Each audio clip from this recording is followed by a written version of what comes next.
This channel does not promote any violent, harmful, or illegal activities. All content provided by this channel is meant for an educational purpose only. মাল্যজুলা Koteshwar রাও ওরফে কিষেনজি। নকশাল আন্দোলনের তেজ কমে বাংলা পেরিয়ে ভারতের বুকে যখন শুরু হচ্ছে মাওবাদী উপদ্রব, সেই সময়কালে কারোর শিরদাঁড়ায় হিমস্রোত বওয়াতে এই একটাই নাম যথেষ্ট ছিল। বাংলার লালগড়কে একটা বড় সময় নিজের হাতের মুঠোয় রেখেছিলেন এই মাওবাদী নেতা। জঙ্গলের অন্দরে দিনের পর দিন ছিলেন লুকিয়ে। এবার সেই কিষেনজির পত্নী অবশেষে আত্মসমর্পণ করলেন তেলেঙ্গানা পুলিশের কাছে। পথৌলা পদ্মাবতী ওরফে সুজাতা ওরফে কল্পনা। 1982 সাল থেকে পুলিশের কাছে তার কোনো হদিশ ছিল না। সিপিআই মাওবাদীর কেন্দ্রীয় কমিটির সদস্য। কেউ কেউ বলেন কিষেনজি যখন বাংলায় নিজের সশস্ত্র আন্দোলন তৈরির কাজে নেমেছেন, সেই সময় কল্পনা পড়েছিলেন দক্ষিণাঞ্চলে।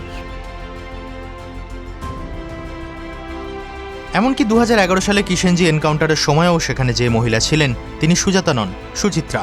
কিষেনজি ঘনিষ্ঠ মহিলা মাওবাদী কমান্ডার। স্বামী মৃত্যুর 14 বছরের মাথায় শনিবার হায়দ্রাবাদে তেলেঙ্গানা পুলিশের ডিজিপির উপস্থিতি আত্মসমর্পণ করলেন সুজাতা। আত্মসমর্পণের আগে পর্যন্ত তার মাথার দাম ছিল 1 কোটি টাকা। এই আত্মসমর্পণকে তেলেঙ্গানা পুলিশ নিজেদের নৈতিক জয় বলেই দাবি করেছে। পাশাপাশি তারা জানিয়েছে, চলতি বছরে এখনও পর্যন্ত 404 জন মাওবাদী তাদের কাছে এসে আত্মসমর্পণ করে গিয়েছে। উল্লেখ্য, তেলেঙ্গানার একটি দরিদ্র চাষি পরিবারে জন্ম হয়েছিল সুজাতার। নিজের ভাই বোনের দ্বারা উদ্বুদ্ধ হয়ে মাওবাদী সংগঠনের নাম লিখিয়েছিলেন তিনি।